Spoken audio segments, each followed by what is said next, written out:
자, 이번 시간에 이제 수익 비용 계정 과목 첫 번째 자 보겠습니다. 자, 앞에서 봤듯이 우리 수익은 어디예요? 대변이죠. 비용은 이제 차변. 예를 들어서 뭐 이렇게 보면 자, 수익이 발생했다. 또 비용이 발생했다. 수익 발생은 대변입니다. 예를 들어서 자, 내가 건물이 있는데 건물을 누군가한테 빌려줬어요. 그걸 임차한다고 그러죠. 빌려주면은 매월 그 사람한테 임대료를 이렇게 받습니다. 임대 수익이에요. 그럼 현금이 들어오죠. 자, 현금 들어옵니다. 현금, 자산의 증가.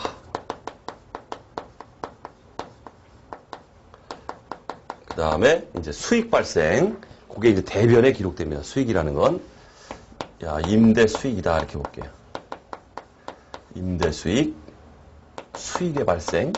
이렇게.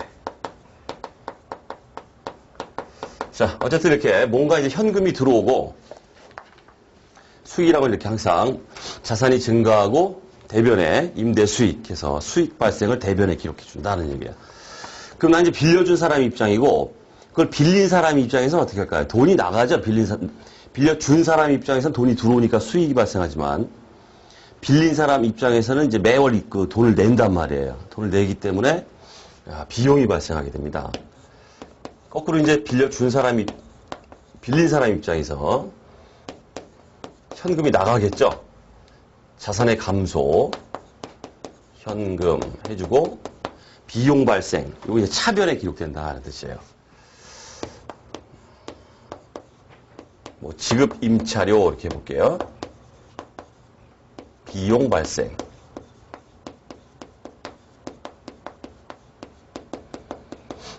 자, 이렇게.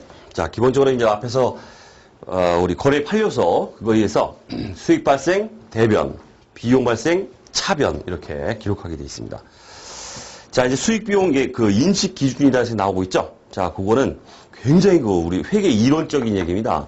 어떻게 보면 뜬구름 잡는 얘기다 이렇게 보시면 되는데, 또 우리 시험용에서 좀 깊숙이 나오면 또 언급이 되는 적이 있습니다, 이게. 그렇기 때문에 전반적으로 좀 뜬구름 잡는 얘기, 좀 이론적인 얘기지만은 한번 좀 가볍게 한번 보자 하는 얘기예요. 자, 수익의 측정. 뭐 이거는 뭐 아무것도 아닙니다. 한번 읽어보면, 자, 이런 수익들은, 재화의 판매, 재화라는 건 어떤 물건이라는 얘기죠. 상품이면 상품. 뭐 이런 팔았을 때, 그 매출에 따른 매출이 생기잖아요. 매출액. 수익입니다. 그 다음 용역의 제공. 용역이라는 건 어떤 일을 해줬다는 데, 일 해주고 돈 받을 수도 있잖아요. 자, 그렇게 이제 수익이라는 게 이제 발생이 되게 되는데, 자, 용역의 제공이나, 그 다음에 자산의 사용에 대하여 받았거나 또는 받을 대가의 공정가치로 측정하라. 뭐 이렇게 되어 있습니다. 공정가치는 그야말로 합리적인 가격. 우리 이제 통상적으로 시가 그래요, 시가. 시장에서 이렇게 형성되고 있는 가격이죠. 공정한 가치. 그걸로 측정한다. 이게 문구 정도. 중요한 사항은 아닙니다. 자, 다만 이제 매출 할인이나 매출 애누리, 매출 환입은 순이익에서 차감하라 이렇게 되어 있는데, 그 이제 밑에서 볼 겁니다. 요 각각에 대해서. 중요한데, 중요한 얘기예요. 밑에서 볼 거고. 자, 그 다음에 수익 인식과 그 비용을 인식하는 데 있어서 어떤 원칙이 있습니다. 우리 회계 이론적으로. 자, 그래서 그 회계 이론적 얘기를 좀 해보면, 자, 수익 인식과 관련해서 수익은 다음의 원칙에 따라 인식하라 이렇게 되어 있습니다. 자, 첫 번째가 실현주의다. 유명한 얘기예요. 수익은 실현됐을 때 인식한다 이런 얘기예요. 우리가 인식한다 이렇게 할 때 인식이라는 게 뭐냐면은 이렇게 회계 처리를 할 수 있는 거. 회계 처리를 이렇게 할 수 있는 걸 우리가 인식한다 이렇게 말해요. 장부에 기록할 수 있는 걸 인식한다 이렇게 말하는데, 수익을 갖다 이제 수익 처리를 이렇게 하려면은 수익이라는 건 실현돼야 된다는 뜻이에요. 실현돼야 된다. 참 뜬구름 잡는 얘기예요. 영어를 리얼라이저블 이렇게 하는데, 회계 이론서 같은데 보면은 그런 것들이 나옵니다. 자, 수익은 실현 시기를 기준으로 계산하며, 자, 어쨌든 수익은 실현주의다 이렇게 보시면 돼요. 미실현 수익은 당기의 손익계산서에 산입하지 아니함을 원칙으로 한다. 뭐 이렇게 돼 있어요. 여기서 미실현 수익이라는 거는 예를 들어서 우리 이제 단기 매매 증권이라고 있습니다. 이제 뒤에 배울 거예요. 자, 주식을 샀어요, 내가. 주식을. 그럼 단기 매매 증권이라는 자산이 잡힙니다. 이 자산. 자, 자산을 갖다 이제 100원에 사가지고 이제 100원하고 잡았어요.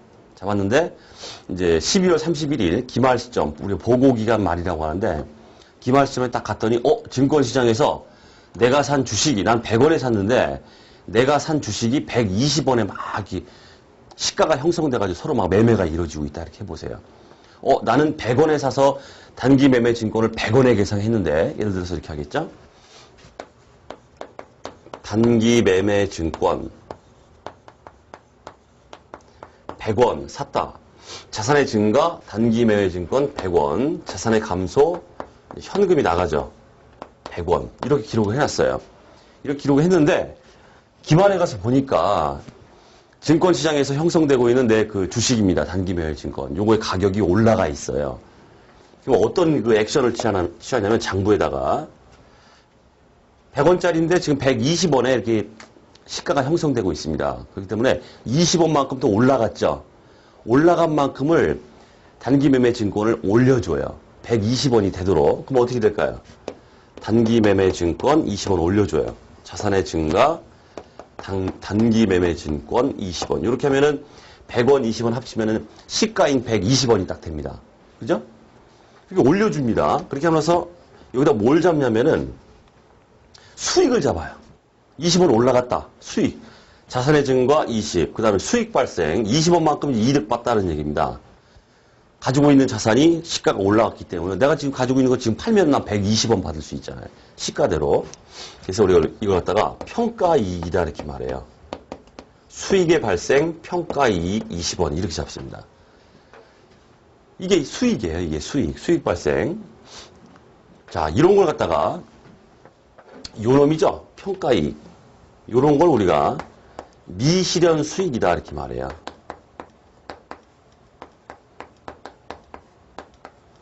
실현되지 않았다는 뜻입니다. 실현되지 않았는데 수익을 잡았어요. 그렇죠? 실현됐다는 건 뭡니까? 우리가 실현이다 그러면은 자산을 가지고 있다는 건 언제 실현이 됩니까? 가지고 있는 자산을 갖다가 내가 팔았다 그러면은 내가 살 때 가격보다 더 높은 가격에 팔게 되면 처분 이익이 생겨요. 처분 이익. 자산이라는 건 팔았을 때 드디어 실현되는 겁니다. 팔았을 때 돈이 더 많이 들어오면은 수익이 발생하는 거예요. 근데 지금 팔지도 않았죠? 팔지도 않았는데 단지 그냥 증권시장에서 시가가 올라갔다. 그 하나만으로 평가이익이라고 해서 수익을 잡는다는 뜻이에요. 이거는 실현된 수익이 아니다. 그래서 원칙적으로 우리 회계학적으로 말할 때 이런 미실현 수익은 잡으면 안 돼요. 원칙이 그렇다는 얘기입니다. 하지만 이렇게 단기 매매 증권처럼 잡아라라고 또 규정하고 있는 게 있습니다. 그럴 경우에 한해서는 이렇게 잡지만은 원칙적으로는 저렇게 평가손익을 잡으면 안 돼요. 실현된 게 아니기 때문에. 자, 어쨌든 회계 처리 자체는 우리 회계 기준에서 이렇게 하라 하고 한 것들이 있기 때문에 이렇게 하긴 하지만은 회계 이론적으로 말할 때 미실현 수익은 계상하는 게 아닙니다. 원칙적으로. 자, 그래서 실현이라는 게 뭔지 그 예가 나오고 있습니다. 상품 인도 시점에서 매출을 인식합니다. 상품을 인도된 시점에서 매출을 인식해. 매출이란 수익을 인식합니다. 왜 수익을 인식할까요? 실현됐기 때문이다. 이런 얘기예요. 회계 이론적으로. 어려운 얘기입니다. 예를 들어서 매출이라는 건 현금 매출도 있지만 외상 매출이 대부분이에요. 그죠? 그쵸? 나중에 줄게. 이렇게 하고 외상으로 매출을 한다. 이런 얘기입니다. 그러면 당장은 지금 상품을 줬어요. 줬는데 돈을 못 받았어요. 나중에 준대요. 그래도 이걸 매출을 인식해요. 회계적으로 그래요. 이게 왜? 상품이 인도되고 이미 수익이라는 건 실현됐다라고 보기 때문에 돈 안 받았어도 외상으로 그었어도 매출이라는 수익을 잡습니다. 자, 이거 실현주의와 관련돼 있다. 자, 이렇게 보시면 되고. 자, 그 다음 또 발생주의라는 또 어려운 개념이 나옵니다. 자, 모든 수익과 비용은 발생한 기간에 정당하게 배분되도록 처리하라. 자, 이렇게 돼 있는데, 거기 미수 수익의 인식이라고 이렇게 나오죠? 자, 이거 한번 볼게요. 자, 내가 누군가한테 돈을 꿔줬어요. 꿔줬습니다. 자, 대여했다 해볼게요, 대여. 대여, 100원, 이렇게 할게요. 그럼 뭐 공짜가 어디 있습니까, 세상에? 세상에 공짜가 어디 있어요? 돈 꿔주면 뭐 받습니까? 이자 받죠? 이자 수익이 이제 생긴다는 뜻이에요. 이자 수익이 쭉 해가지고 이자 수익 뭔가 발생할 겁니다. 자, 기말에 갔는데 12월 31일 날 돈 꿔줬으니까 이자 수익이 이제 들어온다 이런 얘기인데 기말 시점에 딱 보니까 못 받았어요. 현금 들어오는 게 없어요. 자, 회계적으로 현금이 들어오지 않더라도 현금이 들어왔다면 어떻게 될까요? 똑같죠. 여기 수익 발생처럼 자산의 증가, 현금 잡고 그 다음에 이자 수익이다 해서 수익 발생, 수익을 잡아야 되는데 기말시험에 가보니까 못 받았어요. 아직 못 받았어요. 못 받았어도 잡아라. 이게 바로 발생주의예요. 발생했기 때문에. 이게 우리 기간 경과분이라고 하는데 이미 발생된 분이기 때문에 현금이 안 들어왔어도 수익은 잡아야 된다. 이게 발생주의입니다. 회계처리를 해보면은 일단 잡아라 이런 얘기예요. 이자 수익 얼마. 그 다음에 이때 상대방 계정에 쓰는 걸 갖다가 우리가 미수 수익이다 이렇게 말해요. 구체적으로 말하면 미수 이자가 되겠죠. 이자를 못 받았기 때문에. 그래서 미수 이자 또는 미수 수익. 이렇게 해서 미수 이자. 내가 앞으로 이제 못 받은 그 돈이기 때문에 나중에 내가 받을 수 있죠. 그렇기 때문에 자산이에요, 이거는. 주의하셔야 돼요. 수익자 들어간다고 해서 이거 수익이 아닙니다. 미수 이자. 못 받은 수익이라는 건 내가 언젠가는 받을 거기 때문에, 그죠? 이게 이제 자산 성격이다. 이렇게 봅니다. 차변에 자산의 증가, 미수 수익, 대변에 이자 수익하고 해가지고 현금이 안 들어왔어요. 현금 못 받았어도 이렇게 잡는 거. 이게 바로 왜 잡느냐? 발생했기 때문에 그렇다는 얘기예요. 이미 발생했다, 기간에. 수익이라는 건 이미 발생했다. 발생되면 무조건 잡아라. 돈 들어왔던 안 들어왔던. 요런 이제 얘기가 나온다는 얘기예요. 자, 그 다음에 이제 발생주의와 관련해서는 또, 우리 감가상각 얘기를 좀 해볼 수 있는데, 자, 이렇게 보죠. 자, 내가 이제 어떤 기계장치를 이렇게 취득했다 해보세요. 공장에서 쓰는 이제 기계장치를 취득했어요. 기계장치. 자, 100원짜리다. 이렇게 해볼게요. 그러면 자산의 증가 해가지고 이제 기계장치를 잡았습니다. 잡으면 이 기계장치로 인해서 어떤 일이 발생하냐면 기계장치를 막 돌리죠, 공장에서. 그럼 제품이 막 생산이 될 겁니다. 그럼 제품은 왜 만드는 거예요? 팔려고 만드는 거예요, 이게. 얘 기계장치를 돌림으로 인해서 뭐가 발생해요? 매출이라는 수익이 발생돼요. 그렇죠? 기계장치 얘로 인해서 막 돌리다 보니까 수익이 발생하더라 이런 얘기예요. 자, 그래서 우리 회계론적으로 어떤 기계장치라는 건 어떤 수명이라는 게 있습니다. 항상 뭐 100년, 만년 쓸 수 있는 게 아닙니다. 예를 들어서 기계장치를 샀다 그러면 이 기계장치를 한 10년 정도 쓸 거야 라고 생각을 해보세요. 10년 정도. 그럼 10년에 걸쳐가지고 매년 기간이죠. 10년 동안 기간에 걸쳐가지고 이 기계장치는 계속 진부화가 됩니다. 그죠? 신식, 구식 이렇게 말하는 게 그거잖아요. 항상 신식 100원짜리는 아닙니다. 점점 가치가 막 감소돼 가요. 가치가. 살 때는 100원짜리지만 한 2년 후에는 그야말로 속된 말로 똥값이 될 수도 있어요. 어쨌든 간에 얘로 인해서 수익이 막 발생하고 있습니다. 그럼 수익 발생과 더불어서 정당하게 기간에 배분되도록 점점 뭔가를 갖다 마모시켜가요. 이걸 우리가 감가상각비라고 그래요.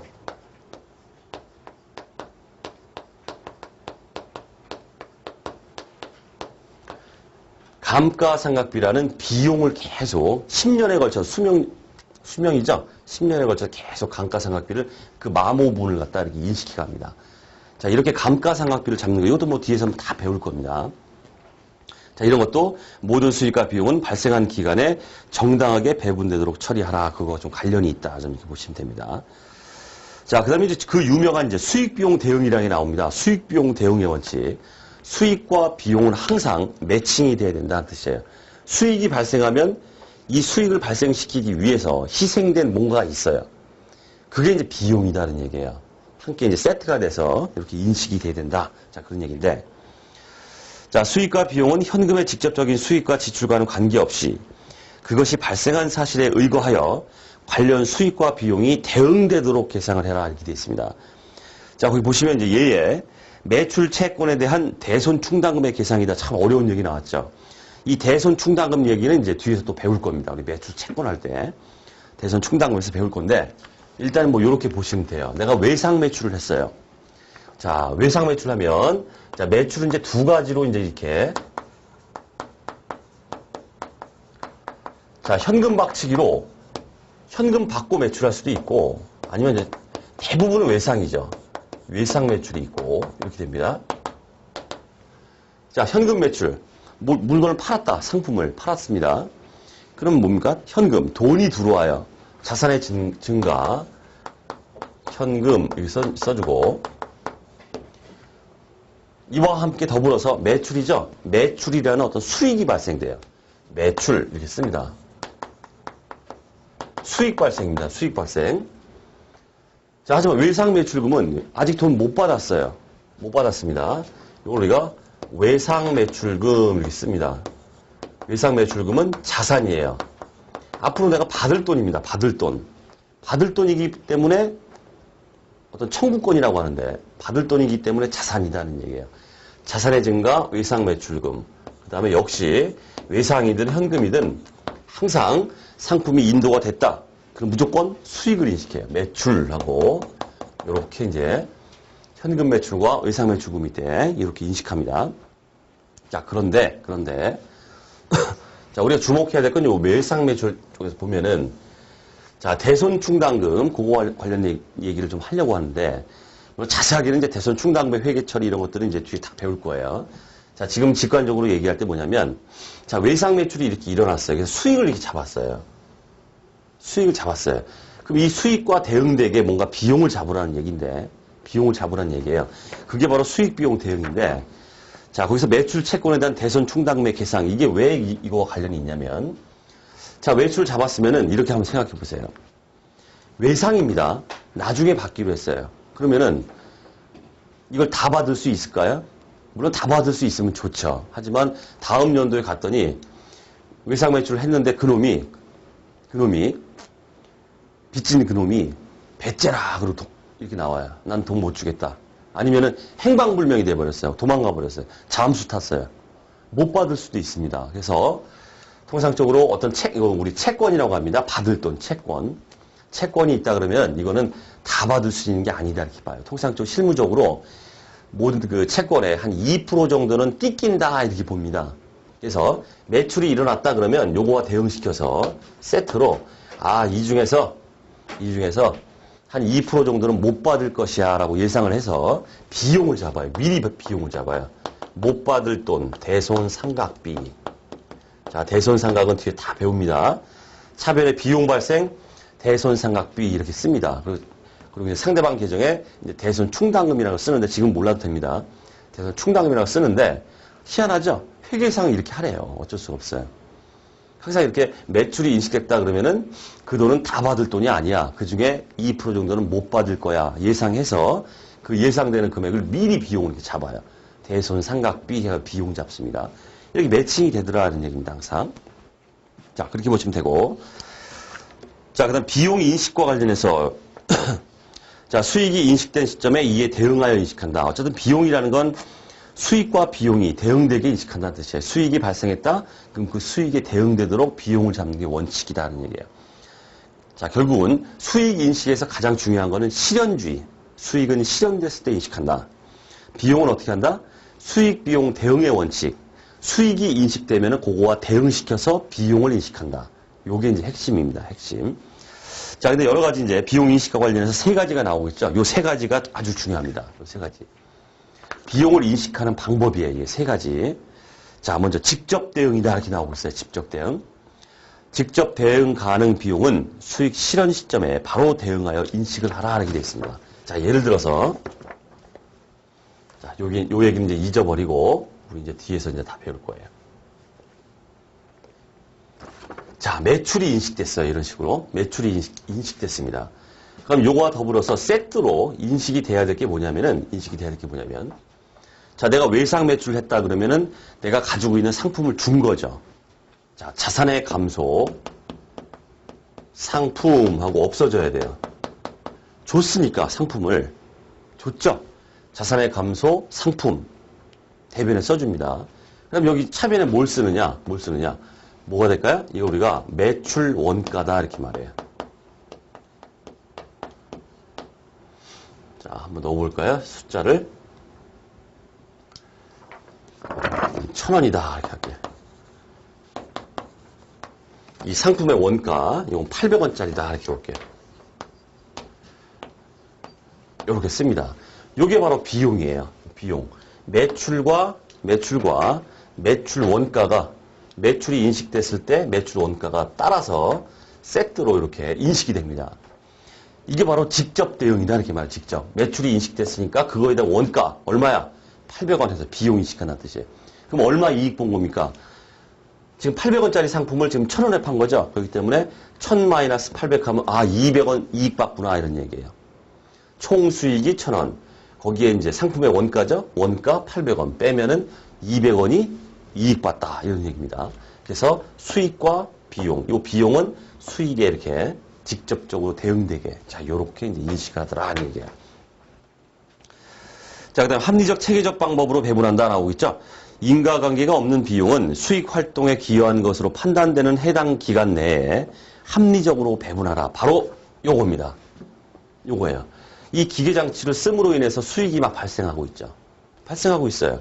근데 이 기계장치는 어때요? 수명이 있습니다. 수명이 10년이다 해보세요. 그러면 10년간 그 가치의 감소분입니다. 가치가 점점 감소돼 가잖아요, 이게. 그렇죠?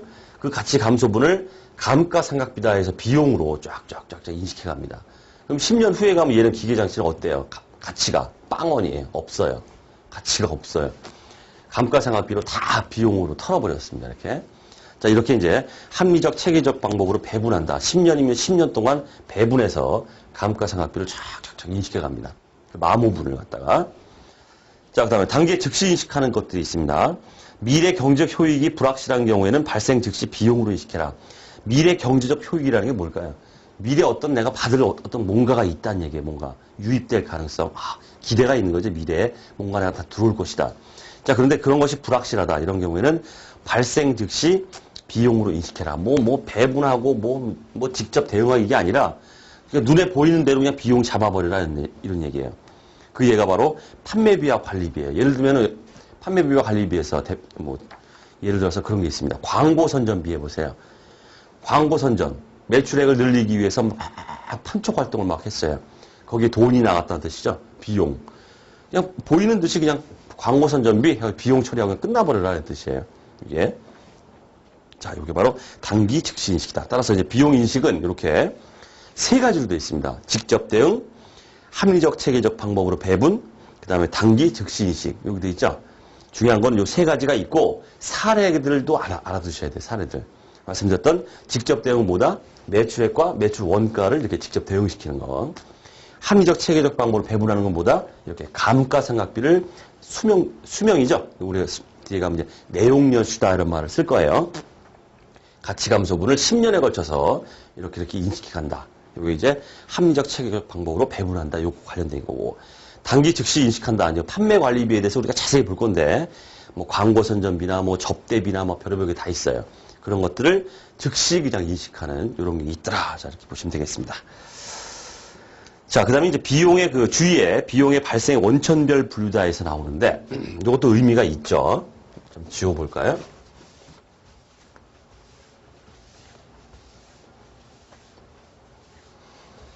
자, 여기서 제가 이제 보여드리려고 하는 게 뭐냐면은, 여러분들이 제품 원가라는 개념과 판매 관리비의 개념에 대해서 좀 비교를 해드리려고 합니다. 자, 예를 들어서 한번 써놓고 얘기해 볼까요? 자, 이제 우리가 매출을 하게 되면 저기 매출액이 이제 쫙 나오겠죠. 매출액이. 그 매출액에 이제 대응되는 매출 원가가 있어요. 원가 저기처럼 지금 원가 800원짜리를 1000원에 팔았다 그러면 200원 이익 남습니다. 이 이익 남은 걸 우리가 매출 총 이익이다 이렇게 말해요. 이제 손익계산서 작성 기준에서 다 배울 거지만은 미리 좀 말씀드리면 이익 봤어요. 매출 총 이익이다 이렇게 말합니다. 그럼 여기서 뭔가 이제 빼게 되는데 이게 바로 판관비예요. 판매관리비. 자, 이제 판관비라고 그냥 할게요. 이 판관비는 영업비용이다 이렇게 보시면 돼요. 자, 영업비용. 영업과 관련해서 발생되는 비용이다는 얘기예요. 아까 광고 선전비 얘기했죠? 광고 선전비, 접대비, 여러 가지가 있습니다. 판관비는. 그래서 이만큼, 물건, 상품 이만큼에 팔고, 원가 이만큼 들었기 때문에, 이익이 이만큼 나는데, 그 이익에서 이제 잡동사니 막 영업과 관련해서 발생돼가지고 나간 비용들이죠. 그 비용들을 다 차감합니다. 자, 차감하면 이거 갖다 우리가 영업이익이다. 이렇게 말해요. 영업과 관련해서 이익이 이렇게 발생했다. 여러분들 벌써 느낌이 오시죠? 매출 총이익하고 영업이익하고는 다른 말이에요. 매출 총이익은 단순히 매출액에서 매출 원가를 빼면 매출 총이익이지만은 영업이익은 뭡니까? 매출 총이익에서 영업과 관련된 지출된 비용들을 다 차감해서 나온 금액이다 이렇게 보시면 돼요. 그 다음에 또 이런 게 있습니다.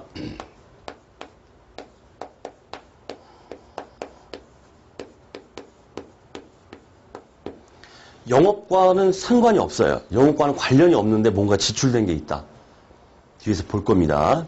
그래서 우리 이제 판관비에 속하는 것들이 어떤 항목이 있고 영업 외 비용에 속하는 것들이 어떤 항목이 있고 요게 이제 여러분들 이제 괴롭힐 겁니다. 이게 어쨌든 영업 비용, 영업 외 비용, 영업과 관련된 비용, 영업과 관련되지 않은 비용. 그다음 우리 또 세금 낸 게 있어요. 세금도 냅니다.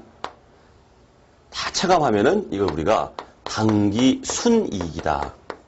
우리가 이 당기 순이익 순수하게 얻은 이익이다는 얘기예요. 뺄 거 다 빼고 지출된 거 다 빼고 당기 순이익 요거를 이제 우리 만들기 위해서 막 이제 애쓸 겁니다. 당기 순이익을 만들기 위해서 보여달라 하는 게 바로 손익계산서예요. 손익계산서 재무제표 중에 당기 순이익이 뭐 이렇게 도출된다 이렇게 보시면 되는데, 자 전체적인 어떤 그 당기 순이익 이익이라는 어떤 구조가 이런 식의 흐름으로 쭉 가고 있다 이렇게 일단 보시면 되고, 자 그 다음에 이렇게 보죠. 자 여기는 어디? 여기는 공장. 여기는 어디? 이제 본사 이렇게 볼게요. 본사는 이제 영업하는 사람들이죠. 영업직, 사무직이에요. 사무직. 여기 써볼까요? 요거 이제 생산직 종사자.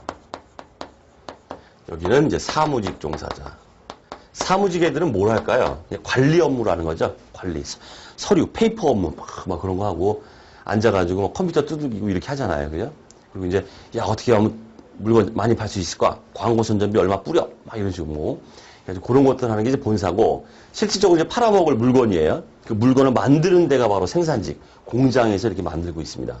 한 회사가 이제 이렇게 있다고 해볼게요.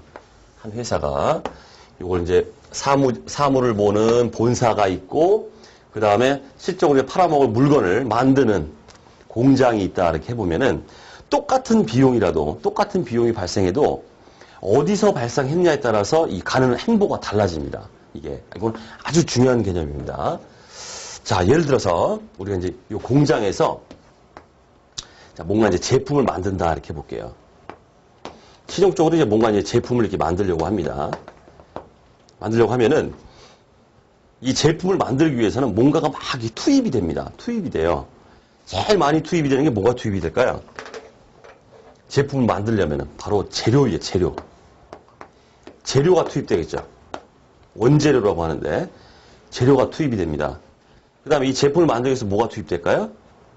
바로 노동력이 투입돼요. 그럼 만들 사람이 있을 거 아니에요. 그럼 그걸 만들면 공짜로 그거 합니까? 그 만드는 그 노동력한테 뭘 줘야 돼요? 급여를 줘야 돼요. 이걸 우리가 노무비다 이렇게 말해요. 통상적으로 공장의 이 노무비를 우리가 임금이다 이렇게 말합니다. 임금. 자, 그 다음에 또 뭔가 투입되냐면은 재료가 투입되고 어떤 임금이 투입돼서 어떤 제품의 원가를 구성하게 되는데, 또 뭐가 투입될까요? 기타죠, 기타. 예를 들어서 공장에 전기요금이 나왔다. 뭐, 막 그런 것들입니다. 그런 것 갖다가 우리가 제조 간접비다 이렇게 말해요. 제조 간접비. 이런 식으로 이제 투입이 돼서 최종적으로 제품이 이제 원가가 되는 겁니다. 그럼 제품은 뭡니까? 이건 자산이에요. 상품은 뭡니까? 상품은 내가 물건을 매입해다가 거기다 마진을 붙여서 파는 거예요. 이걸 도소매라고 합니다. 근데 이거는 제조업이에요. 제조업. 물건을 띄어다가 파는 게 아니라 지가 직접 만들어서 팔아요. 이거 제조업인데. 어쨌든 이렇게 뭔가 이렇게 투입이 됐다 그러면 제품의 원가를 구성합니다. 이 제품은 원가를 구성했다가 언제 비용이 될까, 이건? 판매가 일어나면 뭐가 돼요? 매출 원가라는 비용이 돼요.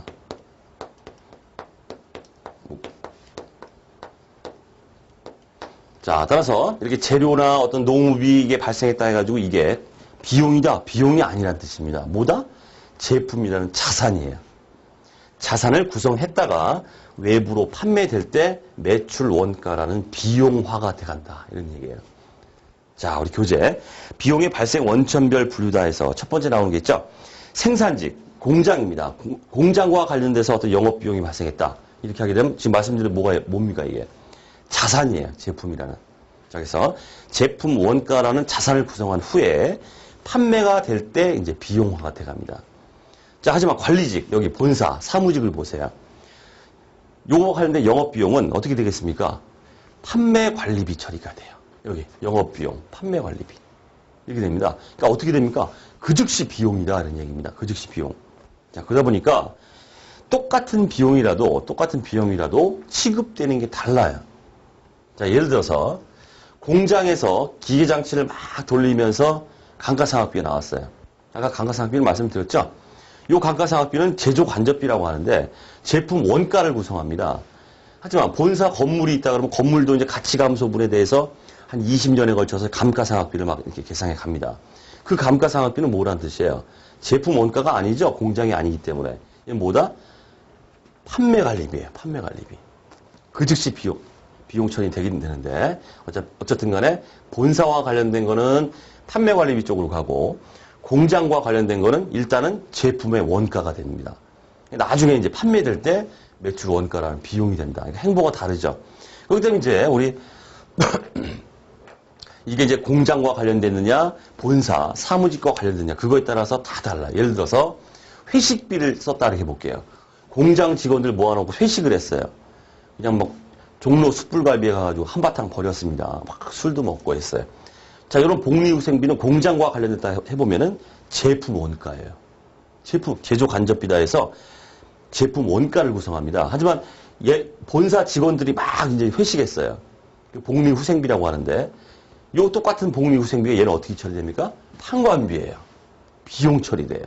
제품 원가가 아니라. 그래서 똑같은 비용이라도 똑같은 계정 과목, 똑같은 비용이라도 공장이냐 본사 사무직이냐 그거에 따라서 얘는 제품 원가를 구성하고 그에 따라 나중에 판매될 때 매출 원가 비용화가 되고 사무직이다 그러면 그 즉시 그냥 판매관리비 해서 영업비용으로서 비용 처리가 되더라는 얘기입니다.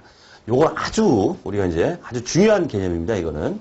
자, 그래서 전반적으로 한번 전체적으로 숲을 좀 보여드렸습니다. 자, 그 다음에 이제 수익 중에서 가장 유명한 게 뭐겠습니까? 바로 매출액이에요, 매출액.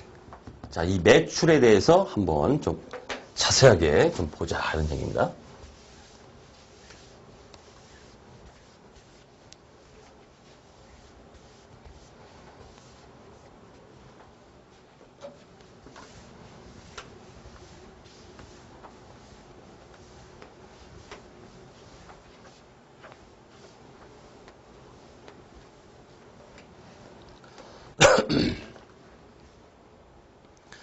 자, 개요. 자, 매출자는 매출 할인, 매출 애누리, 매출 환입을 체감하여 손익계산서의 순매출액을 계산한다. 이렇게 돼 있죠. 자, 그래서 우리가 볼 거는 뭐냐면 바로 매출 할인, 매출 애누리, 매출 환입이 뭐냐 이런 뜻이에요. 자, 매출이 일어났습니다. 매출이 일어났는데 추후에 어떤 이상한 일들이 벌어져요. 그럼 그런 것들을 갖다 이제 반영을 해줘야 된다 그런 얘기인데, 자, 먼저 매출 할인이 뭔지에 대해서 보죠. 자, 대금의 조기 결제 시에 할인해 주는 것이다. 이렇게 되어 있습니다. 자, 내가 매출을 했어요. 매출을 했는데, 외상 매출을 했다. 가정을 해보면, 나중에 돈 받기로 했습니다. 받기로 했는데, 나중에 언제 줄 줄 압니까?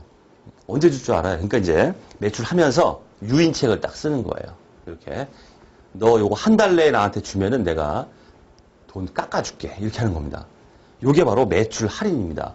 조기 결제 이렇게 나오죠? 그러니까 빨리 결제해주면 내가 깎아줄게 이런 얘기예요. 조기 결제를 유도하기 위해서. 자, 그렇게 되어 있습니다. 자, 그래서 예를 보시면은 N32/10 하고 이렇게 나오죠? 이제 거기 의미가 있어요. N32/10 이렇게 나옵니다. 자, 길도 있지만 이 의미하는 게 뭐냐면 내가 외상 매출 하면서 조건을 다는 거예요. 30일 내에는 무조건 너 갚아야 돼. 그런데 네가 10일 내에 갚으면 내가 2%를 할인해 줄게 이런 얘기예요. 깎아 줄게 이런 얘기입니다. 다시 30일 내에는 무조건 너 갚아야 돼. 하지만 조기 결제죠. 네가 빨리 결제해 주면 10일 내에 결제를 해 주면 내가 2% 할인해 줄게 이런 얘기입니다. 그 의미입니다. 자, 그렇게 보시면 돼요. 자, 그럼 이제 할인이 됐을 때, 자, 회계 처리를 한번 해보죠.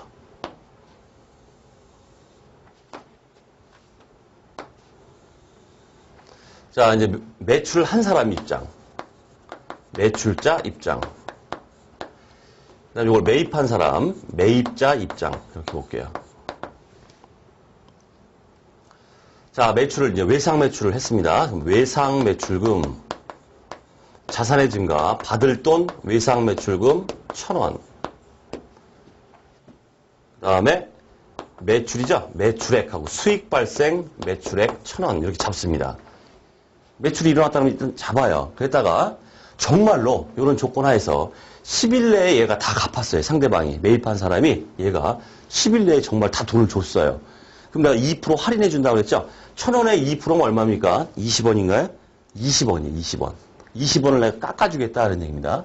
자, 그러면은 난 돈이 얼마가 들어와요? 자산의 증가, 현금 얼마 들어옵니까? 1,000원 받기로 했는데 2%를 할인해 주기로 했기 때문에 1,000원에 2%는 20원이죠? 20원 빼고 상대방으로부터 얼마 받아요? 980원 받아요. 980원 받아요. 그 다음에 이제 자산의 감소. 내가 받을 돈은 다 없어졌죠, 이제. 근데 얘한테 이제 받을 돈이 없어요, 이제. 자산의 감소, 외상 매출금 1,000원. 이렇게 기록을 해줍니다. 여기 20원이 뭡니까? 바로 매출 할인이에요. 1,000원에 2%만큼 매출 할인 일단 여기 쓰더라는 얘기예요. 자, 바로 요 처리입니다. 요 처리예요. 이렇게 처리해준다. 자, 따라서 자, 우리 교재 매출자는 매출 할인 애누리 환입을 차감하여 손익계산서에 순매출액을 계산하라 이렇게 돼 있죠. 우리가 이걸 갖다가 일단 매출이 일어났죠. 이걸 우리가 총 매출액이다 이렇게 말해요.